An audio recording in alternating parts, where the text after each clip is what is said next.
evening and welcome to Norwalk City School Board of Education regular meeting, Tuesday, February 8th, 2020, starting at 7 o'clock p.m. Open up to roll call. Mrs. Crawford. Here. Mr. Moore. Here. Mr. Norris. Here. Mr. Ritzendall. Here. Mrs. Wick. Here. We're going to stand for the Pledge of Allegiance. Pledge of Allegiance to the flag of the United States of America and to the republic for which it stands, one nation, under God, indivisible, with liberty and justice for all. We have a motion for adoption of the agenda. Thank you. Second? Thank you. Educational spotlight and recognition. Yes, tonight we have many Main Street. We got to do roll Yeah, call. roll call for a motion. And Oh, I'm sorry. Agenda. Hold on. I'm anxious because I see that they're all, I want to see what's going on. Okay. Mr. Norris. Roll call. All right. Mrs. Crawford. Mr. Moore. Yes. Mr. Ritzendall. Yes. Mrs. Wick. Yes. Okay, now educational spotlight. So for those that don't know, this is not our treasurer. This is Mr. Ream, Director of Operations, but he is playing treasurer tonight. I'll try not to mess it up too bad. We have many Main Street students here tonight, two different groups, Robotics and Academic Challenge. So I'm going to put the baton in Mr. Ballman's hands because he's going to speak to both those groups. And if the board members, we're going to step in front here. So we would like to shake your hand, give you certificates. So each of you, when your name is called, once the presentation part is done, if you'll come through and if you would like shake our hands, we would like to shake yours. Mr. Ballman.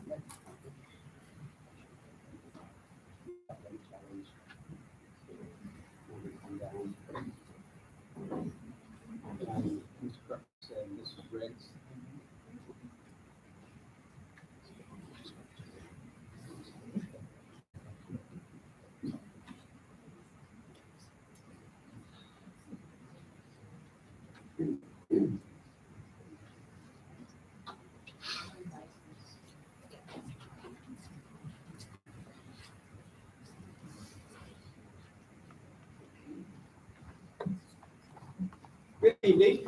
First of all, I'd like to thank the board for recognizing our students this evening.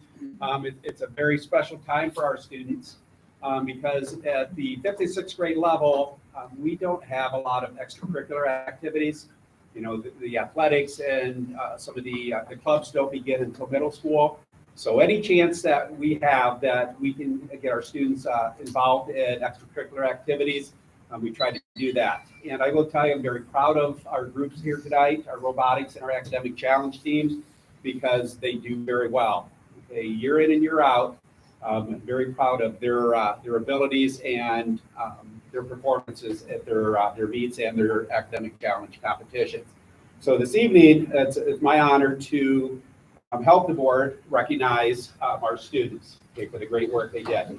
We'll start with the academic challenge. First of all, at the 5th and 6th grade level, there's basically one competition. Okay, that's the county. Okay, in order to move on from that, you have to get first place in the Huron County Academic Challenge match. Okay, to be able to move on to what's called the Quad County. Okay, there's schools from Erie County, Ottawa County, Sandusky County, and Huron County.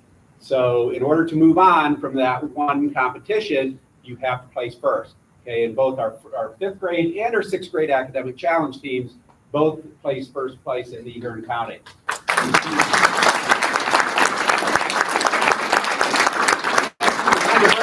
little bit about our academic challenge teams and our academic challenge advisors is that I can't remember, I really didn't count how many times, but we have a string of winning the Huron County match, for a number of years in a row.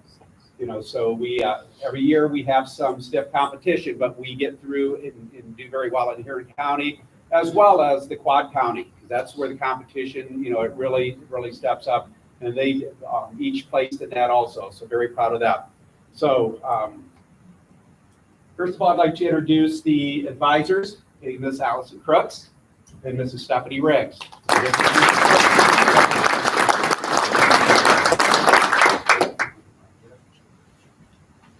Okay, we'll start with the 5th grade. Grade's in our deck yet.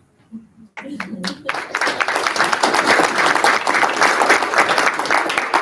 see they got their academic challenge uniforms on.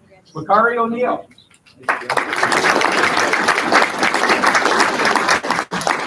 Genevieve Riley. Linda Rommel. Laura Whaley.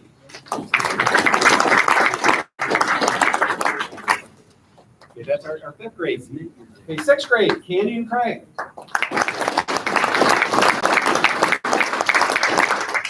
Joel Henderson. Hayden Schmidt. Hayden not even be with us tonight. Okay, Scarlett Schneider. Cohen Shue.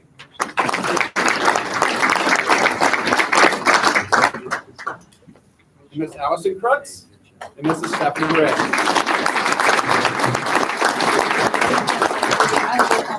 Yes.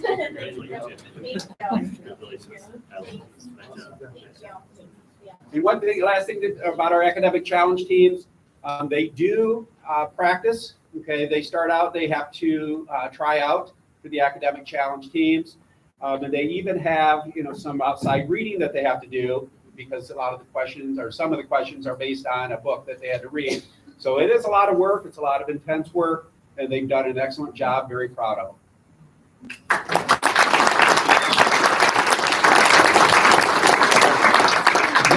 Robotics.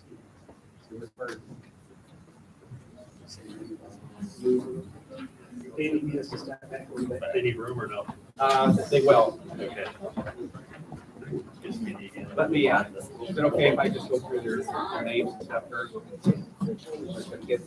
Shake hands. We'll shake hands first. Yeah. Then they'll do their demonstration. Okay, just a couple words about our 5th and 6th grade robotics team. Very proud of them. This was the inaugural year for our 5th and 6th grade robotics team. Okay, so they started off, at the beginning of the year, fresh. And I know our Mr. Whaley's here that, really pushed to have our robotics team, down to the 5th and 6th grade level. And we had, I believe, over 130 some applicants, okay, that applied to be on the robotics team. And it was a really tough decision, but, the group that I'm going to introduce has done a wonderful job. Had the opportunity to see them in action at Kalahari with teams from all over the country. And I will tell you that they did very well. Very proud of them. Okay, so Ms. Burns, I'll have you come up here. And Ms. Marcy Burns was the the robotics team advisor. Okay. Kristen Bittinger. Jude Bundred. Okay. Keely Cameron. Luke Walton. Joel Henderson.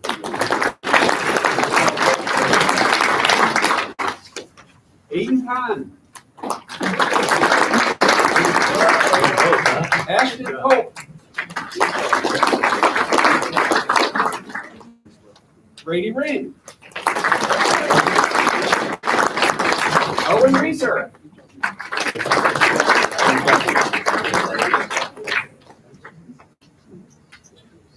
Genevieve Riley. Isabella Sanders. Jet Shy. Henry Spell.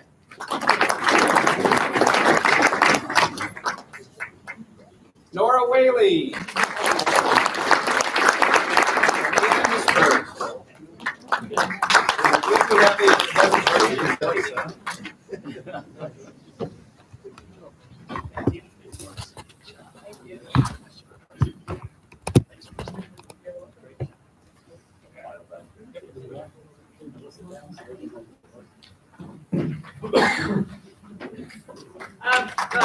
Students would like to demonstrate what they do with robotics.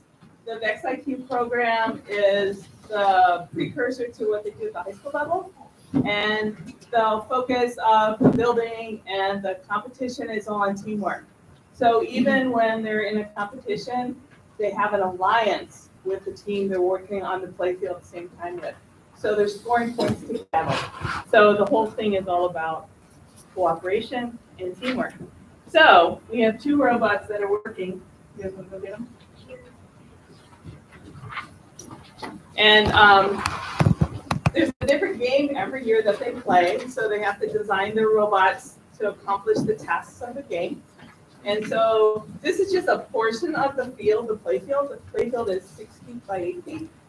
And it has more pieces attached to it than you see right here, but this will give you a good indicator of the types of things it does. So they had to get balls into a goal, and they could also score points if they could catapult the ball into a basket.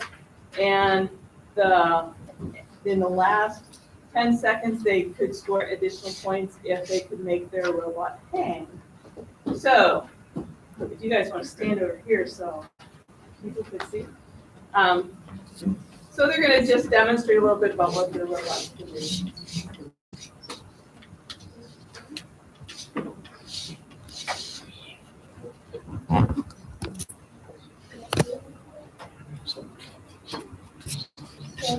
The way we get the ball at a starting corral is we open up the claw all the way, and then we will drive it across the side.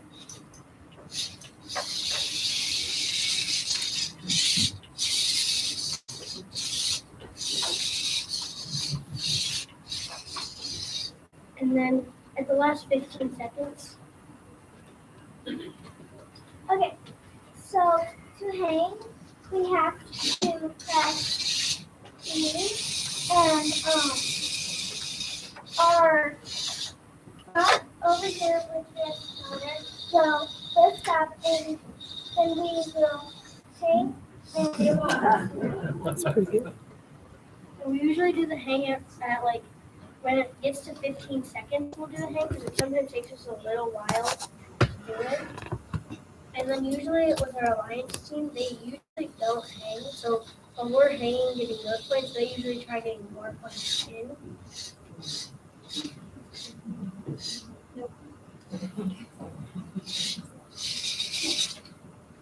So that kind of did it with the robot. Thank you.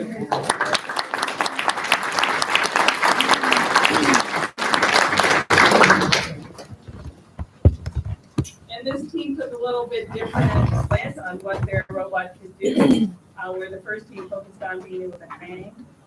This one, I'll let them tell you what they can do.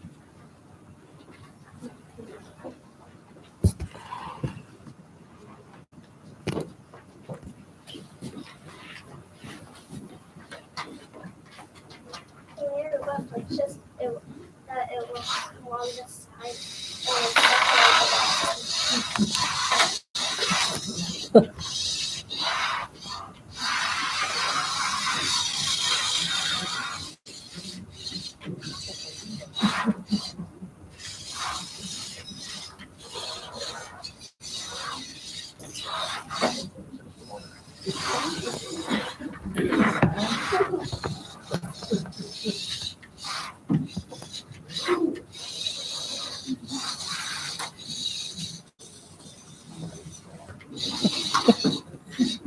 Let's see whatever it does. Good job.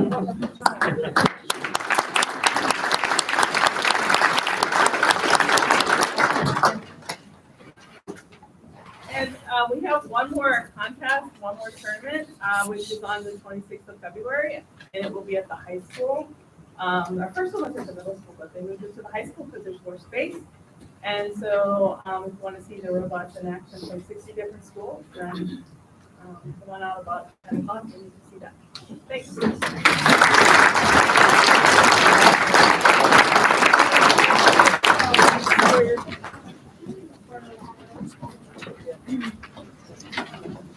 Now, as Mr. Bauman stated, 130 kids wanting to join robotics. That's how many applications got. Okay, and then we only have a certain number. How are we able to increase that in the future? actually, One of the things we one of the things we could do is build a robotics dome on top of it.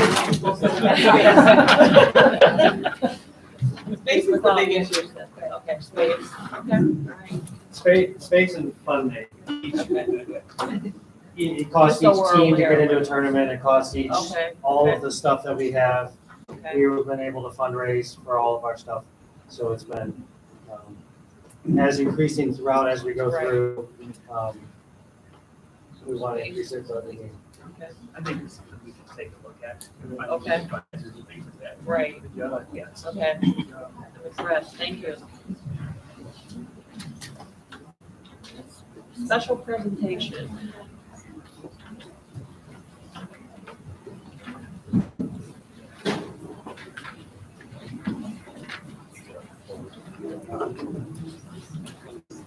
It's still really difficult to hear back here.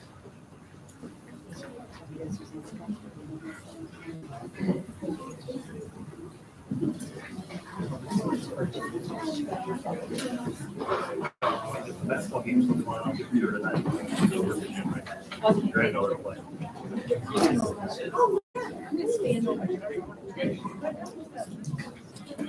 Sasha, we're gonna give you a mic.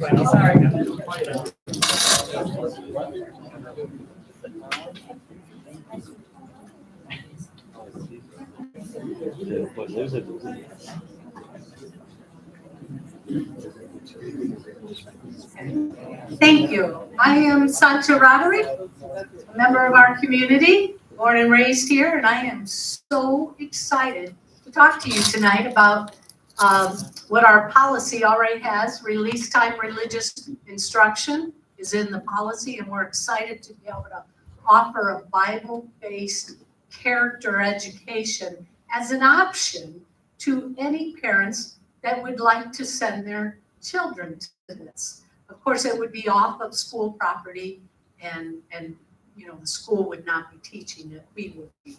And we do have a location. The Methodist Church here in Norwalk is allowing us to use their facility.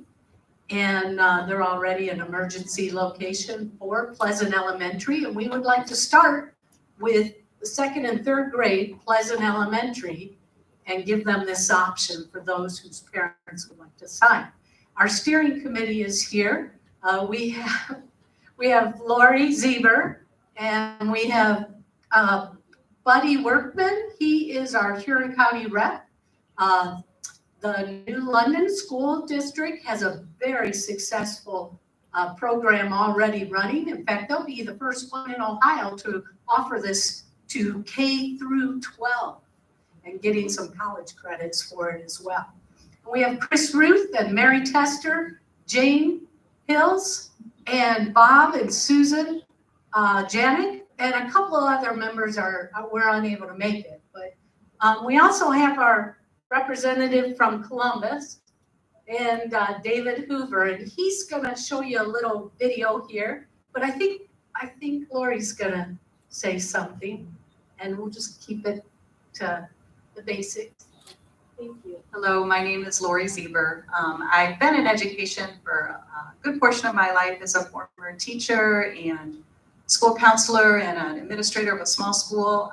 But when I learned about Lifewise, I thought, wow, this would be a great asset to Norwalk. For people who are already involved in a faith-based community, this is a great supplement. For those who are not involved in a faith-based community, this is a great introduction. And for those who aren't really interested in being a part of a faith-based education or community, it does have, like Sancha said, a very strong character education portion of the curriculum. So students would be learning how to make wise choices, how to be kind, how to be forgiving, how to look out for one another. So all those wonderful attributes that we all want our children to have. And the fact that it is off school property, the fact that it is privately funded, and the fact that it is 100% voluntary makes it hard to say no. So I hope that we will have your support. Thank you.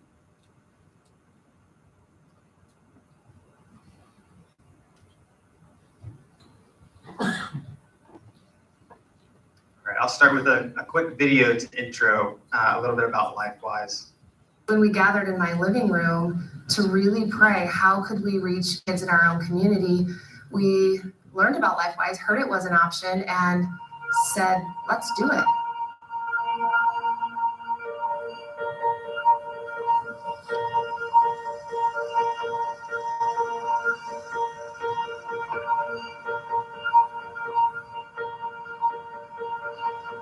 Our initial response was like a lot of people, is that really legal? Can you really do that? And the answer is yes, you absolutely can do it. We're an example of that. We're doing it. We reached out to the Lifewise Academy folks and they showed us the process to walk each step. And here we are with our first launch, over 100 kids. I'm really excited about what we see happening here in New Albany. Over the last year, we've seen a group of churches come together with the commitment that they want the children in this community to learn the gospel. For each Bible lesson, they pull out a character trait: obedience, humility, generosity, forgiveness. And not only are they learning what those terms mean, they're practicing them with their peers and their classmates. Every time my son comes home from school, he always tells me what his favorite part of the day is. And he's in second grade now, but prior to that, he has always said recess or gym. But ever since he started Lifewise, I kid you not, he will get off the bus and the first thing he'll say is, Mom, I loved Lifewise today. He'll come home and he'll show us in his folder what he's worked on, whether it's been respect or gratitude. We're seeing kids open doors for their peers and walk with them together. Friendships that didn't exist before. Kids are now showing kindness and generosity to each other in very practical day-to-day ways. Lifewise Academy is such an amazing opportunity because so many people don't have a foundation, and a foundation is what you can build your life on. I know there are some parents who are unsure. What's it going to look like? What's my kid going to do during the day? Will it really be impactful? 100% yes. Sign your child up for Lifewise. I promise you, you will not regret it. We have communities that are popping up all over Central Ohio, all across the state of Ohio, and all across the nation. Why not in your community as well?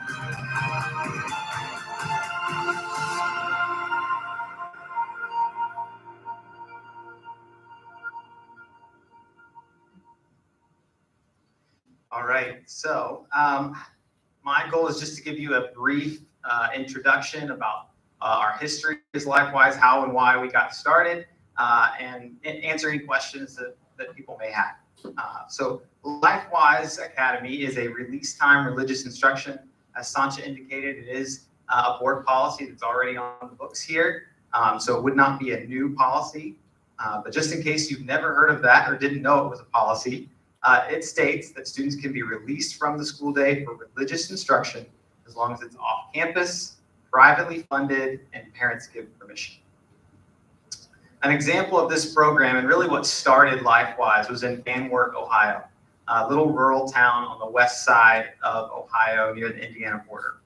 And so a family or a group of churches in the area heard about release time, religious instruction. They said, let's do something for our community. So they renovated a home adjacent to the elementary school into some classrooms. They were shocked to find out that in year one, they had 60% of their elementary school sign up for these classes. And even more to their surprise, by year three, they had 95% of the elementary school signing up to join these classes.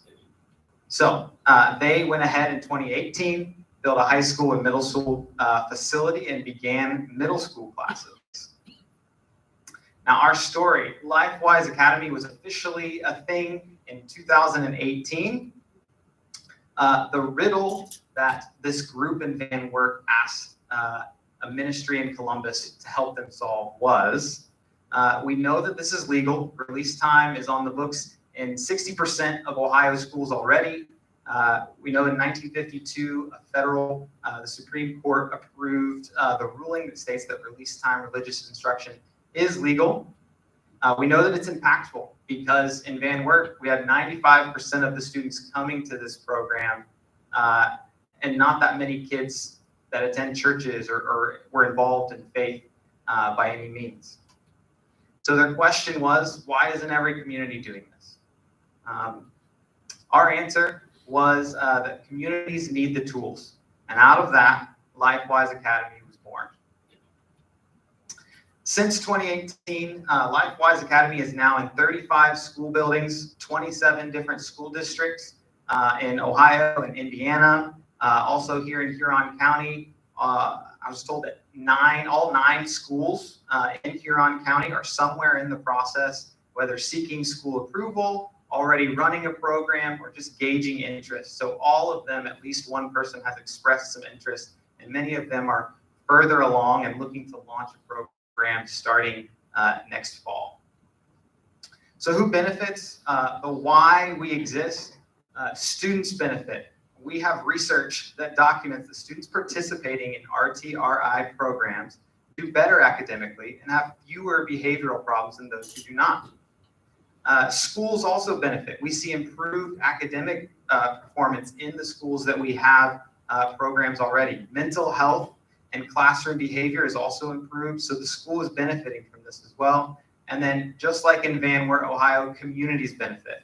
We started to see a Lifewise program launched in an area, and then students were actually moving into the district so that they could go to that school and receive a Lifewise Academy in their school building.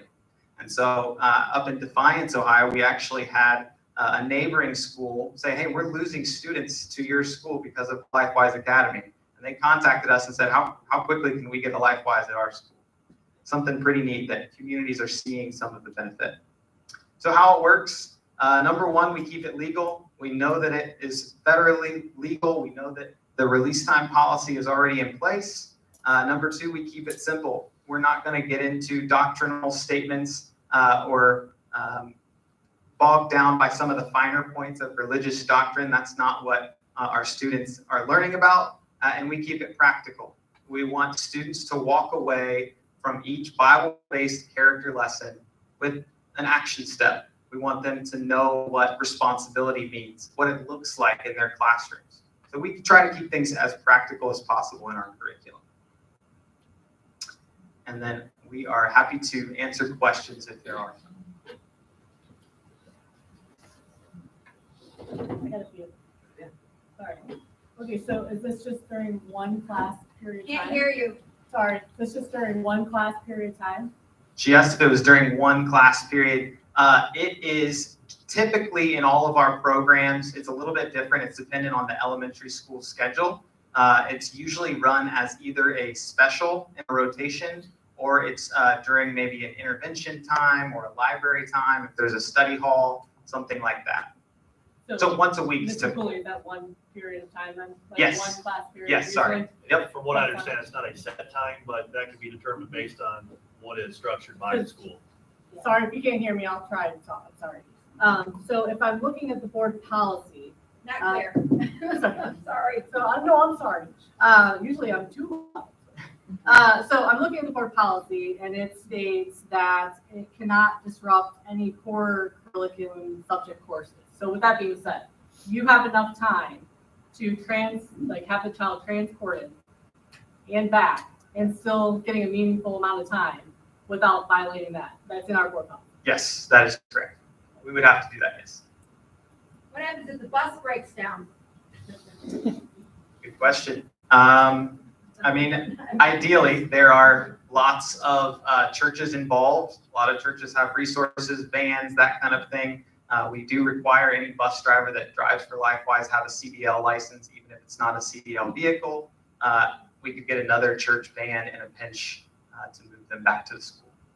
We're in the process of purchasing a school bus right now that is in operation for another school. Yes. Is the curriculum online?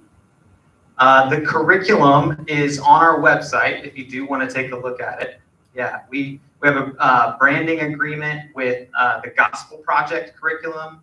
Several churches use that, and then they have worked with us and adapted it for the school-specific setting to where every story, every Bible portion is related to a character trait that the student is learning and applying. Yes? What happens if there's an outburst with the kids? So we would adopt the school discipline policy. So how they tell us to discipline in the same way that they're getting disciplined in the classroom. very, very rarely, I have actually never heard of it to where a student needs to be sent back and they have to get on the bus and go back. But that would be worst case scenario. Who has to deal with that student though? Well, our teachers would be dealing with it in the room and observing whatever the discipline policy is for the district. And then, you know, we would go back to take the kid back in a worst case scenario situation. But we want the kids to be there so that, you know, we aren't sending them back commonly. I've not heard of it happening. You never know. Yeah, right. It actually does say something in the policy that they added in here for Norwalk that the district really will have no part in the program at all. So I'm not sure if you guys saw the policy that they added on here, but it's in our policies. It says that the school district won't even make sure that they're attending. So how would that work exactly? So all of our classes take their own attendance before they even enter the bus. They know exactly who's on the bus and they can report that back to the school immediately. Just asking for safety. Yeah, sure. How many minutes do you propose that you're going to need for this? So it's, Hear you. he asked, how many minutes do we think we'll need for Ann, come on up here. We got plenty of seats in the front row. Come on, Ann. I watch you guys on YouTube and it's horrible on YouTube. He asked how long or how many minutes we would need for a Lifewise class. Our teachers at different schools and different programs, every length is a little bit different. We have from 35 minutes to 50 minutes, sometimes a little bit more than that. But the ones that have shorter times, if they have some kind of transportation, our teachers are creative in the way that they're able to do kind of a game or that they would normally do in the classroom while they're on the transport. And so they're ready to just kind of hit the ground running as soon as the kids get to the classroom with some of the character-based lessons. So basically you're saying 35 minutes is going to be enough to get the students over there, teach them a lesson, and still get them back in 35 minutes? Yeah. That's awful short time. It is. And we would hopefully, I mean, scheduling has not been worked out by any means, but ideally it's the same length of a class in the elementary school. So I'm not sure what the elementary school schedule is right now, but that's what's typical for us. And that's also why we try to choose a location that's very close to the school. We're not driving any more than half a mile most of the time. So you're saying that you only want them to miss maybe one class? Correct, and definitely not a core curriculum class. Okay. Is it So possible could that you they reiterate could? that? So they're missing one class? So it depends on the schools, how they slate it in the schedule. But sometimes they can do it as a specials rotation. Sometimes they're able to do it in extra library time and an intervention period. That kind of thing is what we've seen in or recess, yeah, something like that. Yeah. I have a question, and I'll speak up, Ann, for you. Can you hear me? I can't. All right, I'll try hard. Instead of missing a core class, is it possible that they could miss the lunch period or miss the recess time? They could work that in there? I was a former teacher, and I know we had a 45-minute break in that area, half hour for recess, 50 minutes for lunch. I heard that you guys offer snacks or something. Could we incorporate something like, when we go on field trips, we pack the lunch. We could eat it instead of the snacks or have both. I know the kids will eat anything. Yeah, that's a creative idea. That way they wouldn't miss any core subjects. They wouldn't miss phys ed. They wouldn't miss library, music, or anything like that. So there you have 45 minutes there around noon time. Yeah, Except for the kids that are on scheduled lunches or on lunches that are provided by the school, that might come in teenagers, babies. I don't know. Yeah, we don't have a program. Well, first of all, they never miss core classes. None of our programs, I think that may even be in the policy that says they're not allowed to miss a core curriculum class. But a special may potentially be missed. Well, see, those specials that we have my class went one time, Yeah. the other fourth grade class went another time. Yeah. So that if you're going to include all fourth graders, Yeah. there's going to be staggered times. But everybody was going to lunch at the same time, and the entire fourth grade. Yeah, it's a good idea. We could definitely think about that. I have a question or comment. Yeah. Real quick, just so the board's aware, we have PBIS at our school district. We also have Leader in Need, which is going to be integrated into junior high. That is character-based development that we already do. This sounds like a wonderful plan, but what we do, our teachers are trained. We do character development. It's on site. Kids don't miss any specials. Can you speak to how that might be similar to Leader in Me, or what the differences or what the advantages for your program to ours?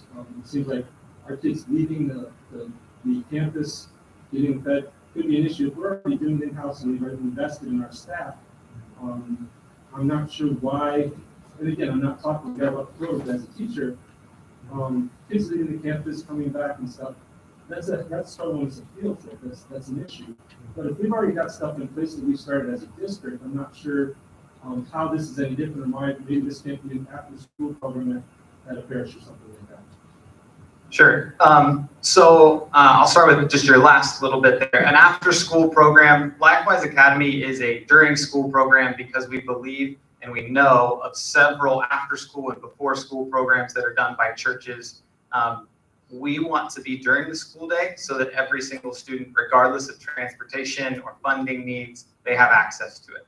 It is a completely optional program, and so it may not be for everyone. And others may choose to do. If that's another character education class, scheduling wise, I don't see why they couldn't be right next to each other. You know, I'm not familiar with the exact schedule, but I just like the board to know that we already have that, so before you go forward, it would be probably beneficial for you to talk with our administrators and our staff before you make any decisions on we have invested quite a bit of time as schools. Do you have that in elementary school, second and third grade? That's good to hear. That's good to hear. I know as a substitute teacher, I love these children. And that's why I'm involved in it.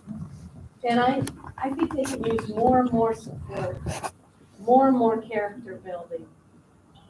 You know, not to compete, but to come hand in hand together with the school, to work together for the betterment of any students that want to take that option. yeah, we see it as a tool or a resource to the school. We're not trying to compete with anyone. We're not trying to take them away from any of their other classes that are very needed. We are a resource if you choose to have us. So does the elementary level, do they get credits, or how is that? Are they graded? No, it's not a class. No, our Norwalk schools. I mean, I'm kind of out of touch here, but they get grades, right? A, B, C's, or 1, 2, 3s. I don't know anymore. How is the elementary graded, with A, B's, and C's? Normal grading scale? Is that what you mean? Just normal grading scale? Yeah. So if they get pulled out of music, is that a credit? Do they get graded on that? When we do our specials, if I can speak for Main Street, we have our specials that they are given grades, but we do not operate on a credit system. Okay, so to say that a student has to have X number of credits, to be promoted, it's not. But with the, Mr. Timothy mentioned, like Leader in Me, those are not graded. There's no grades attached to that. I didn't know how that ran at the second and third grade level.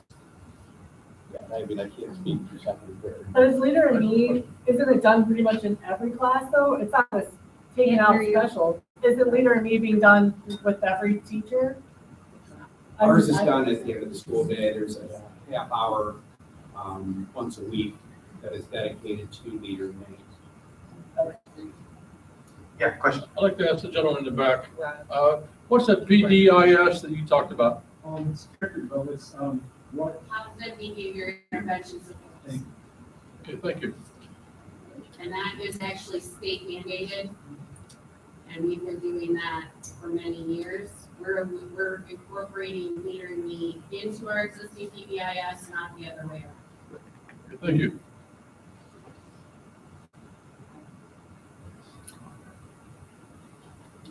Any other questions? Right. Thank you for your time. There's one more back. Sure, yeah. I just seem to find a little bit of a disconnect here. If there is such a need for faith-based character development, but there are so many different after-school programs and before-school programs and weekend programs for these children to attend. The school day is hectic, and these kids very much need consistency and routine. And we already have these resources available in the schools. They're not necessarily faith-based, but are certainly character building and leadership building. Taking students away from the school day seems not only like we're trying to be eager to take them away from education, but like we're telling them that they're special, like their library time, their study hall time is less important. And it's not less important. They need that time. Good comment. Yeah. Also, what about if we open the door here, what happens to other religious satanic groups coming in too? I mean, are we looking for trouble here with this, or? To both of those comments, the policy is already on the book, so it is legal. It is true that if you open up one, remember that it's 100% optional. So we trust parents and families to make decisions that are best for their family. And so we don't anticipate every single student coming to this. We believe that the Bible holds up a lot of character traits that we all want to see in our students. And so that's why we do this. But we understand that it's not for every single family, not for every single student. It's just an option and a resource if the community desires it. Yeah. Just to support the previous speaker, I see it as very disruptive for the school day for these students. Yeah, thank you for your concerns. I would also just mention in the schools where we have programs, the 35 different buildings, the feedback that we're getting is that teachers really like it. It's reinforcing some of the character traits that they want to see in their students and that they're trying to also talk with their students about. We know teachers have a ton on their plates just to get through the core curriculum classes, and we don't want to add anything to their plate. We really want to be a help to them and reinforce some of what they're teaching. So how does one get on the board then, or if they want to help out with this Lifewise thing? So there's a local steering committee that kind of makes decisions as far as a leadership board. Anyone who serves or works with students is given a thorough background check. There's training for teachers and directors, and there needs to be a letter of recommendation as well. But that is how someone would get. Yeah, if you go to our website, there's a local contact, Sanchez, the local contact, so someone can contact her. Mr. Cooley? Yes. Way I understand it, this is not something that we're voting on. This is already in the school's manual, and it was adopted August 11th of 2015. So this is not something that we're voting on tonight. This is something that's already in our policy manual, that we're allowing release time for religious instruction. This is just a presentation from Lifewise Academy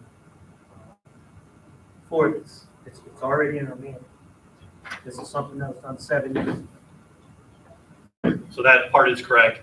This would be the structured piece. So while there would be no vote with our 5 board members here, ultimately this is a structured program. So the blessing, I'll use the word blessing, has to be from us to say we're going to work with there. The person that's not here, that's watching basketball right now, watching our granddaughter play in the gym, that's the most important part there, because if we're even talking Janice Smith at Pleasant Elementary, that's the person doing the work, because we're not going to do anything in Norwalk City Schools that doesn't fit well, doesn't make sense, and to take out the where would it even fit in. If we would go forward with that, that it's not disrupted, that we're not taking, there's nobody here, nobody in this room that would say we want anybody missing music or try to lower that in stat. All those things are important. We know that. So if it would happen, if this board would say, yes, we are for this program, Mrs. Smith is going to be a big player in that, because we would have to make sure, how does that fit in? And that's where the school would come in, where the final answer is not happening tonight, but those are things, that's the legwork on our end. If we're saying this is good for our kids, on a voluntary status, good for our kids, then it has to be operationally, how does it come to fruition? And Mrs. Smith would be the big player in that piece. So how would that work at the high school level? We're not talking high school. It's geared, if I understand, because I told you 2 board meetings ago that I went to 1 session and my kind of introductory of that prior to Christmas. In that piece, the focus was elementary. And I think with their regional director looking at this, and obviously the way our district is structured, that's why the focus for Lifewise is to focus on 1 building and pilot in there to see, yeah, does that make sense going forward? These other schools, they show maybe a K-12 campus where operationally it's easier to handle there. It's difficult in our district when you say we have 4 different buildings from Ken Moore's building at Maplehurst all the way up to Mr. Ballman's at Maine. So 4 different sites. So that's why I think the group here and the board has kind of gone from 4 buildings to let's essentially pilot this at a 2-3 plus in elementary.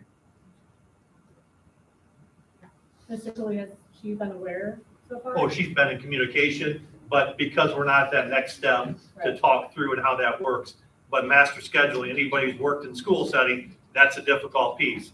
But no one's going to be pulling kids out where they're missing things that are important. We understand that. That's critical. But I'm not in a spot to tell you tonight what that looks like because that's a lot of legwork on our end, on Mrs. Smith's end.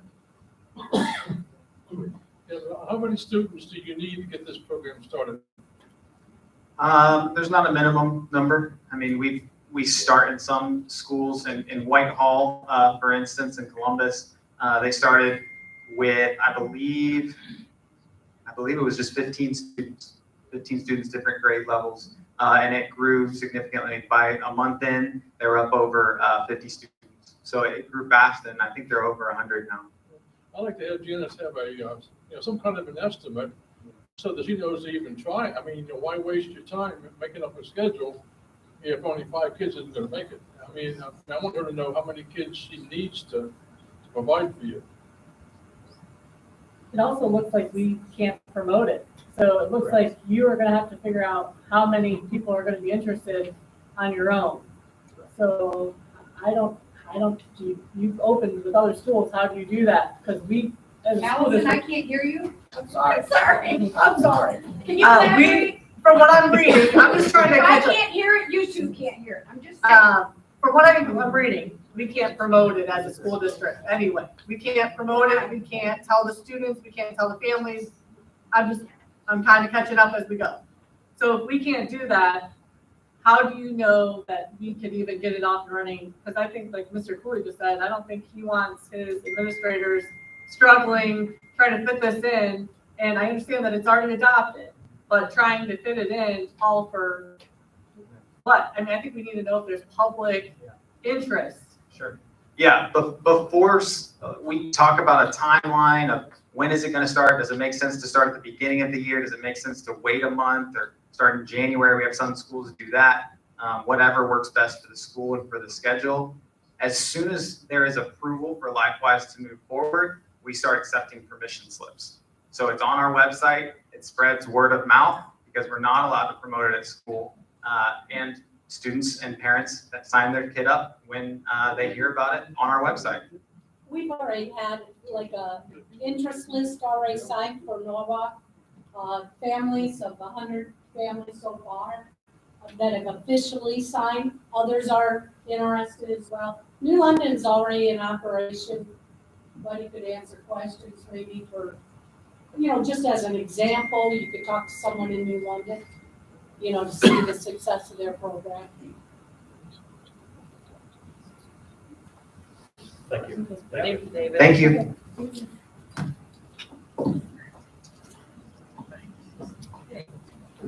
Public participation. Each person who wishes to address the board will be asked to give his or her name and address. Remarks should be limited to 3 minutes in length.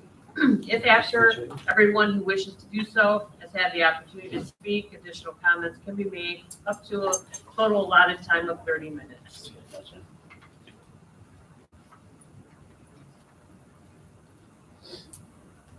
No one? Treasurer's report. All right, Mr. Reed. All right, I'll move this down. Are we good to go back there? Can you hear me? Yes. Okay. Treasurer's reports. I'm not going to go through in nearly as much detail as what Joyce would, because the last thing I want to do is misspeak on her behalf. Items for approval, the January 2022 financial reports. There's not a ton in there. Joyce has basically said that. She still needs a couple more weeks to figure out the new state funding plan. That should be ready for the March board meeting. She did say that our earned income tax is improving, which is good to hear.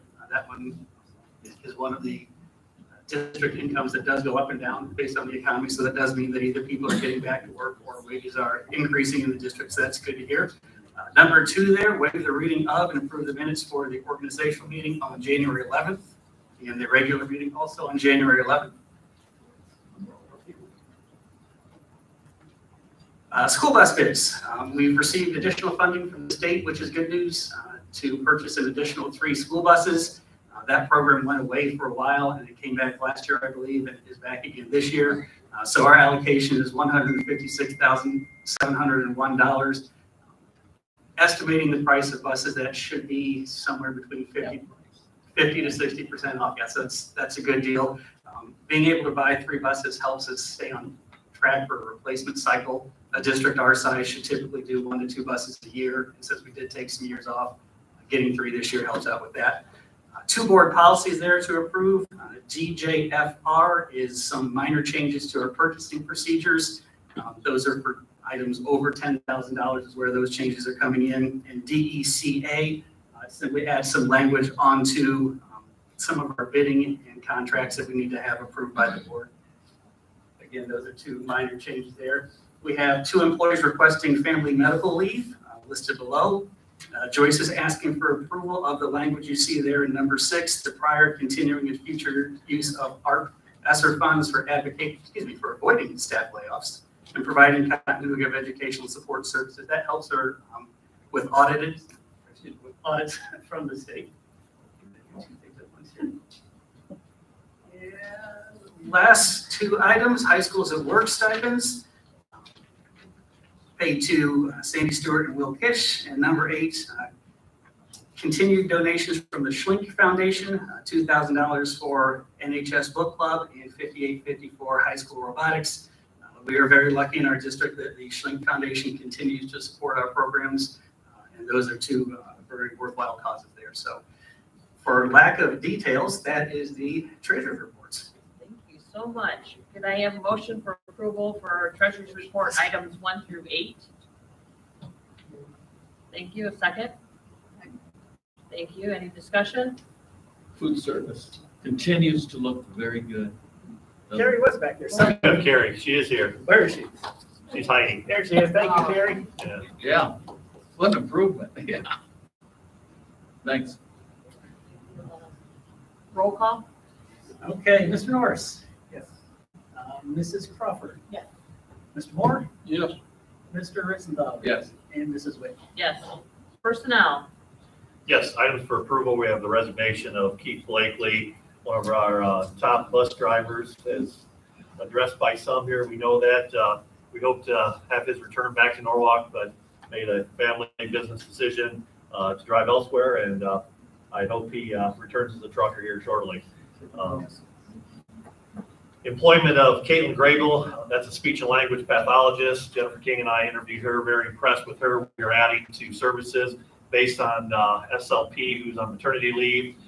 She is currently with Firelands Health, so she is finishing with her clients. Therefore, the effective date at the end of this month is going to be her beginning, if she is approved this evening. We have some track coaches listed there for both Norwalk Middle School as well as Norwalk High School. Lisa Goodright, Stephanie Pope at the middle school, and then Owen Rhodes at the high school level. For employment, we have both certified and classified substitutes listed there of these 6 individuals. That is all the personnel report I have. Thank you. We have a motion for approval for personnel items A1 through 5. Thank you. Second? Any discussion? Roll call? Mrs. Crawford. Yes. Mr. Norris. Yes. Mr. Moore. Yes. Mr. Ritzendahl. Yes. And Mrs. Wick. Yes. Okay, public input, school calendar, academic calendar 2022 to 2023. Section 3313.48B, not later than 30 days prior to adopting the school work calendar. The Board of Education of each city, exempted village, and local school district shall hold a public hearing on the school calendar addressing topics that include, but are not limited to, the following number of hours in a school year, length of school day, and beginning and end dates of instruction. Do you have any comments that you want to make on that? So we have our calendar posted. So this is the annual activity that we do. Met with a handful of teachers at all different age grade levels, myself and Mrs. Gerber and other teachers as well, to work at a calendar that makes sense. So looking at the hours as are recommended here, or state minimums. For half-day kindergarten, we need to meet 455 hours. For full-day kindergarten, if we're having that to sixth grade level, it's 910 hours. And for grades 7 through 12, you must be, and these are minimum numbers again, 1,001. So those are the magical hours that kids must be in school. And then for teacher contract, the teacher contract is 184 days. So with that said, Mr. Ream has this pulled up. It's not just Norwalk City School District. It's critical that we have Norwalk Catholic that's mirroring, that's doing the same exact schedule. This year we had some days off, and it's costly because St. Paul and Norwalk, we share teachers, we do busing. Those things are critical that our schools are on the same calendar. So I work with Martin Linder quite a bit in meetings with him. So he is liking this calendar. We as Norwalk City Schools like this calendar. It is open now for the next month for those to provide input to us. I will highlight a few things. The start and end dates, they're pretty similar to past years. What's a little different here is we are looking at 2-hour delays. That is for our staff for professional development, because we are not having adequate time for our staff to work together to provide best education for our kids. So I understand some may say that's problematic. I can't be home, my kids, my work schedule. We understand, like, our staff needs time together so that we have built-in full days, and we also have, as you can see, the yellow, and that's going to be on a monthly basis. And with Jen Gerber doing an awesome job with curriculum, we are looking at all 6 buildings to align our building leadership teams, district leadership teams, our staff meetings, so that kind of flow of information is consistent throughout all our buildings. So that is why each week is actually spoken for, and each of those yellow 2-hour delay days, they will be scripted as to what will be done at that time. So that's a critical piece. Christmas. So when Christmas falls on a weekend, it's always interesting. We had Saturday. Next year it's going to be on a Sunday. So we're going 2 days in on 1920, and then going an extra day after the federal holiday on January 3, which puts kids back on January 4. So that is kind of when people look at that, or what does kid break look like? What would a staff break look like? That's the stretch. Working with St. Paul, they are planning to have graduation on Sunday. They always want it on Sunday of Memorial Day on that weekend, and the truckers are looking to have it the following Saturday at Contractor Stadium. So if you have any questions, send emails to myself, to the board members. We will look at that. Understand, not everybody will get what they want, and you all know that, because I'm working with St. Paul, and St. Paul and Martin Linder knows that he needs to have the same schedule as I do, and I know I need to have the same schedule as him, because what's best for him is good for us as well, because of our shared services. So we want to make sure that's in place. So I will take all the recommendations. You won't always get what you want. Some things procedurally, it may make a ton of sense, and I work with Martin, and says, yeah, this does make sense, we'll make that shift. So the plan is in our March board meeting is to have approval of this calendar, or a slightly tweaked version of this calendar. So thank you. I think the only question that I had heard on, since it was posted on social media, was about the 2-hour delays, and you explained it. So hopefully people that are watching understand that now. And then teacher work day on Friday. So the one other concern, we're in Huron County. We love our fairs. I came from Fulton County. We loved our fairs there too. So I'm used to this. So there's the cow show on Friday, and that's an all-staff day. So it might be only a handful of people, but for a handful of people, that's critical, because they may have a son or daughter, family member, someone they want to support on that Friday. So there again, you have to make decisions that you want people to be happy, but sometimes it doesn't always work that way. You understand that. But those are the two things that have been brought forward since I emailed this. We have staff members up here. They received that. So it's out there. You're starting to see those things. Those are based on what the board comments and what I've seen. Those have been the two things that have been brought forward at this point. Thank you. Superintendents reports. So number one, first item, we have Norwalk High School Program of Studies. We do have our high school principal here, Mr. Kania. So if you want to have in-depth, deeper level questions than what I can provide, he is there to provide that. The primary thing here with graduation requirements, we've always had credits listed. Here's how many credits needed to graduate from Norwalk High School. What's basically added to that program of studies is competency, can you pass the tests that are provided, and readiness, which is the SEALs. And that's a whole complicated, that will take another 2 hours. So that's all posted. We can explain to you after the meeting. In our business department, we are looking to change some courses around to, I guess, more applicable, better for our kids, business media applications. Entrepreneurship is going to be a business ownership. Brian Depinet is our teacher at the high school program. He has grown the program. It's incredible. I've always said we have too many kids that go to college, want a business degree. However, nobody takes business in the high school level. It's not just Norwalk. It's many different schools that have that same issue. We are growing that because we want our kids to have at least exposure. You can say, I don't enjoy this, but that's critical to have that piece. Even if you say, I don't like this, to eliminate that rather than wasting time in college is critical. So that's what the business department's doing. English, we're looking at broadcast media. A lot of individuals want that part. Broadcast media is a bigger piece than media publications. So that's a change we're looking to do for next year's calendar, the program of study.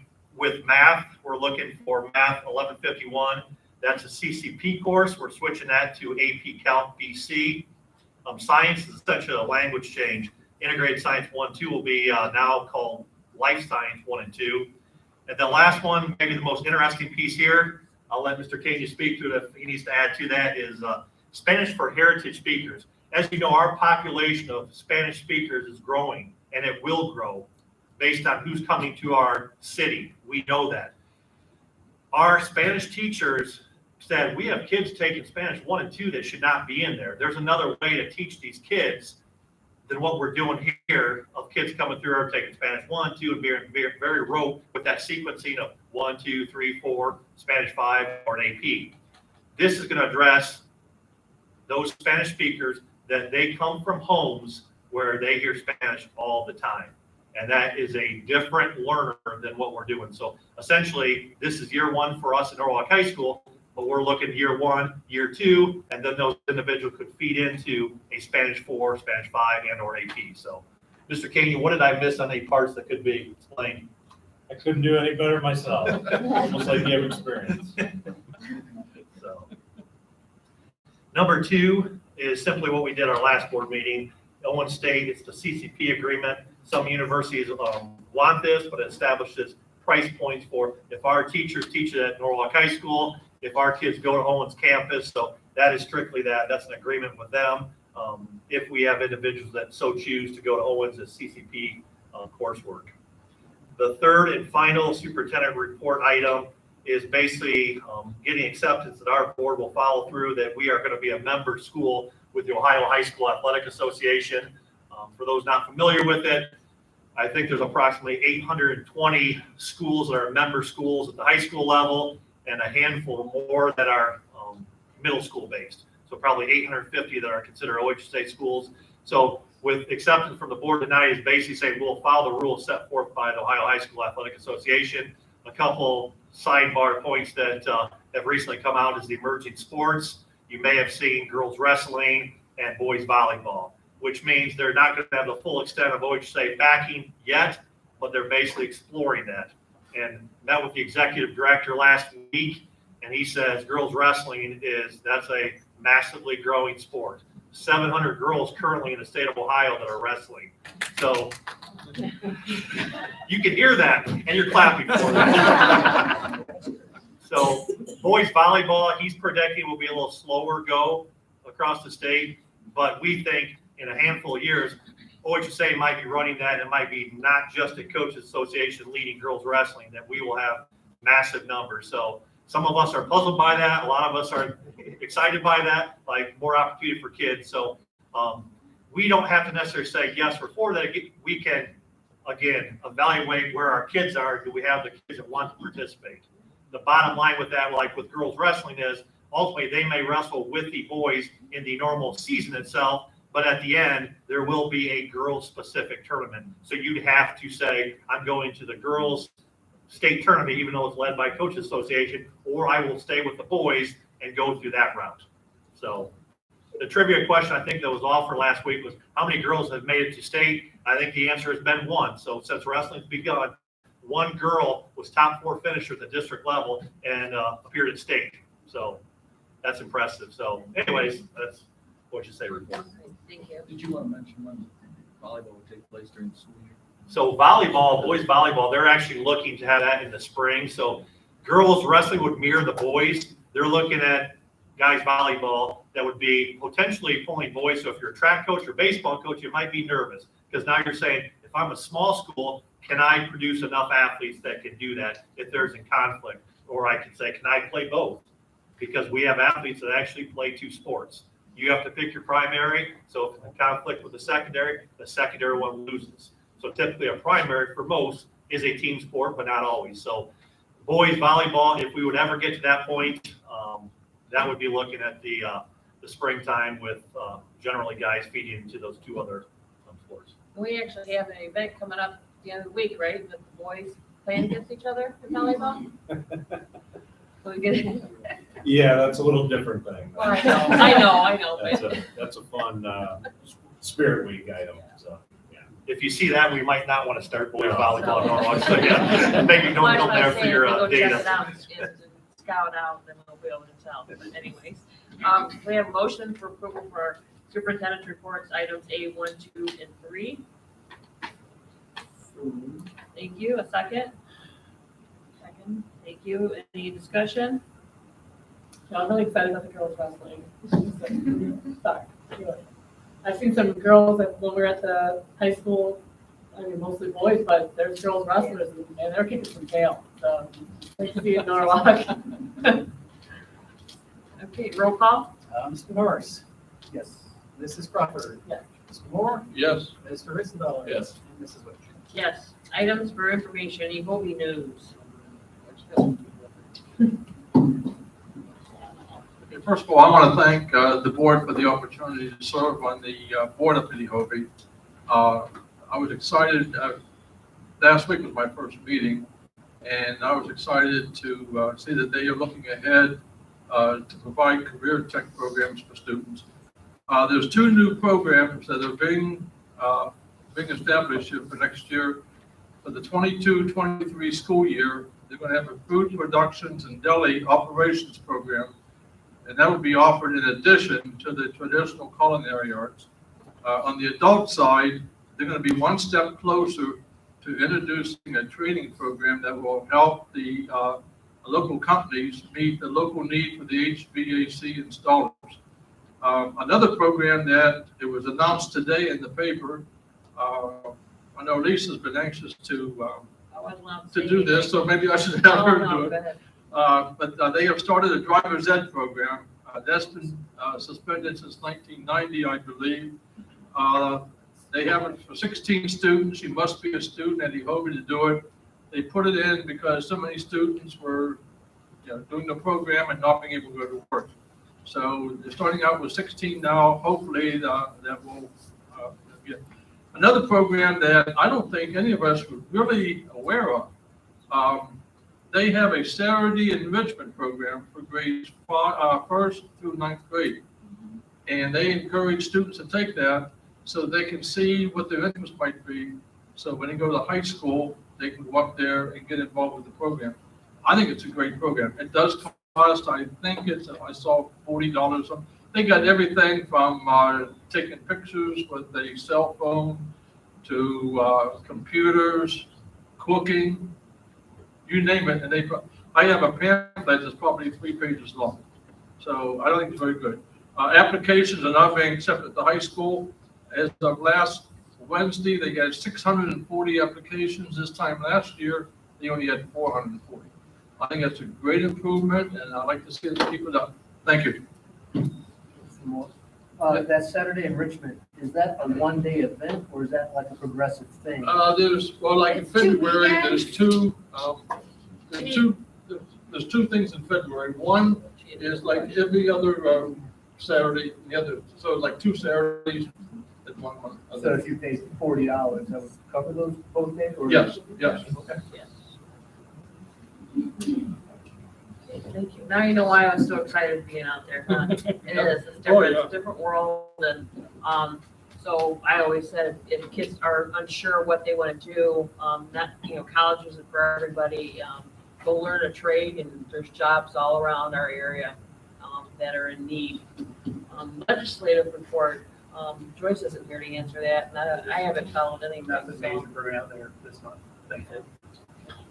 And then, open for any discussion or comments. Does anybody have any discussion or comments? I have 2 points I would like to make if you want the board to go first. I want to praise our staff talking about the things that have gone well in our district. So January 28th, we actually switched to a professional development all staff day. So that wasn't on our calendar, but that was because we didn't feel we had enough time. We got together. Mrs. Gerber, curriculum and tech director, I'm singing her praises, and the district leadership team. So that's not central office, that's admin, that's teachers at every level, have put a ton of work in to make PD happen on January 28th. So we have teachers here, and some have said that's the best they've had in their entire career at Norwalk of what happened. So basically, we're getting people together on vertical alignment, like schools that I'm not even with, or teachers that he's at the next grade level up, I never get to talk to. That happened on January 28th. So it took a ton of work. How many different sessions do we have at any one time going? We had 26 at the most, I think we had. Okay. And then we had 56 total that day. So the scheduling for that day was difficult, and people had to pay off, because it was nice at the end of the day to have that realization, like, this day mattered, like we got stuff done. So huge thank you to Mrs. Gerber and the DLT for planning that, and the teachers that worked and made the day for what it was. Second point, taking risks. Mr. Kenya himself, Mrs. Sandor, the Norwalk High School counselor, they had 2 emotional wellness days. So mental health days, whatever term you want to put on that. With the snow days we had, you had 1 day last week and then 1 here yesterday. People taking chances, doing something, because everyone's saying this is a stressful year. It's a difficult year. So Michelle Sander, Patrick Kenya, a whole other listing of people said, let's do something. So they took a risk to do something for all of our kids at Norwalk High School. So I want to applaud Mr. Kenya, Mrs. Sander about those 2 days, because there have been a lot of praise. I know board members have either because they have kids in this building that they've heard that, and or from friends. So super positive. Glad we're taking risks and doing things. So Mr. Kenya, anything else on those 2 days? No, we appreciate all the kind feedback, and we're learning like everybody, and see what's appropriate moving forward, best for our kids. So thank you. And if some of them are not sure what it was that they watched, and I understand that there was different, which I think you should share, because I've been impressed talking with some of the high school kids actually today. TLC group, being where I'm at Ivy, came to help, and I asked what they did, and I was really impressed with hearing their feedback. So, but it was Childhood 2.0, and I know I watched it on YouTube. I actually watched it twice. I thought it was incredible. I think everybody should watch it, not just students, parents, grandparents, everyone. I really got a lot from it, and then just hearing some of the things that were done as far as activities. If you want to explain some of them, because I was impressed by some. I could tell you the ones that really stood out for me, if you want me to explain the ones with the mask.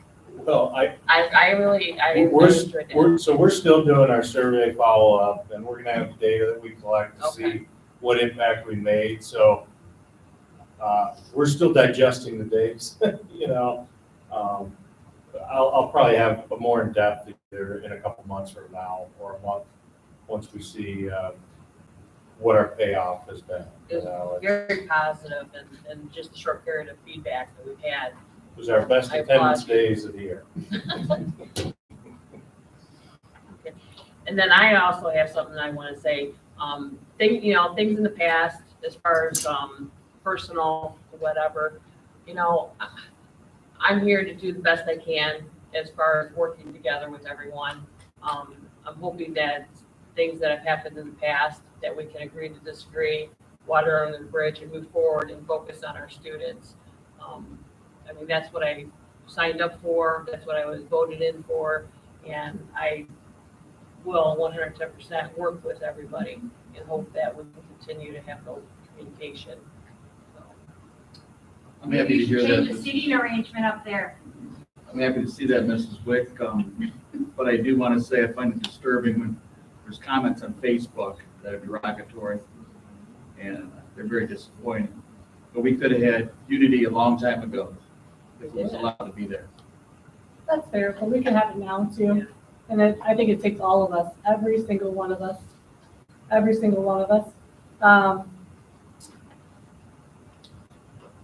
I do appreciate you saying that too. We are here for the kids. We're here for the community. We're here for our school district. I don't know. I have been so impressed with this year. Like you said, Mr. Kania. My first kid in high school, but I have been so impressed with how it's running, your communication to parents. Amazing. It's wonderful. Thank you. I can say that as a parent, not just a school board member. Leader in me. My daughter's in first grade, and I'll tell you what, I've never seen a kid more excited about greeting kids when they're coming in. She talks about it like it's the most amazing thing she's got to be part of. Just seeing your children, not just happy to go to school, because sometimes they're not, but to feel like they're going to school and they're seeing people that they care about. And that's you guys. None of us up here really, it's you guys. And we have a great school district, and I'm really excited to be part of it in this manner, and where I'm standing here and supporting you guys doing the best thing that we do. Anyone else? Yeah, I'd like to reinforce what Ralph was saying. I'm all for the board coming together. We have been separated in the past. I'd like to see us come together to begin that. And like he said, a lot of this stuff is being done on Facebook, which I don't see. I have people that are photobombing some of the comments, sending them over to me. And, and I know people are going to reply to us on Facebook, but I don't think we have to respond. We should not respond about any school matters. That is to be done between the board here, not between the public. And I really oppose people I don't go on Facebook and say anything about the school board. I have friends on there and people make comments to me. I may have people in my own family call me up and say, what's going on? Why are people making these comments? They're making comments about board members, about each other. They're making comments about Mr. Cooley, which is completely unfounded. And right now, I demand that these Facebook, they stop. Either get off Facebook or do something. Stop it. And the school has their own Facebook page, so I don't see any duplications necessary.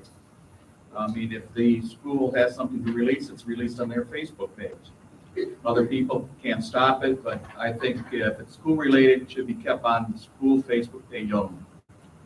You mean for the entire community, or you say? Well, if they're on a school Facebook page, if they want to find something's going on, get on the school Facebook page and go and there. Fair. Everyone can have their opinions on a lot of things. I think that the reason that this board has changed is because of lack of communication with the community. So it's always been on Facebook. Everything that we've done is on Facebook and the school Facebook I don't page. understand why you guys are being so angry right now, because we're trying to come together as a board, and it seems like you two have been trying to be a little childish ever since things have changed. We're just telling you some information There's been nothing out there. shared on Facebook that has been derogatory to anyone on this board. Oh, yes, it is. Yes, there is. Yes, it is. No, not since Not January since. 1st, I Not can guarantee since. you You're that. absolutely right. Not since. Yep. It's been going on for months now. It's all I stop. know. I know, I was attacked a few times. This is part of the problem. So January 1st, we sat down here and we can come together as a community We can come together as a board.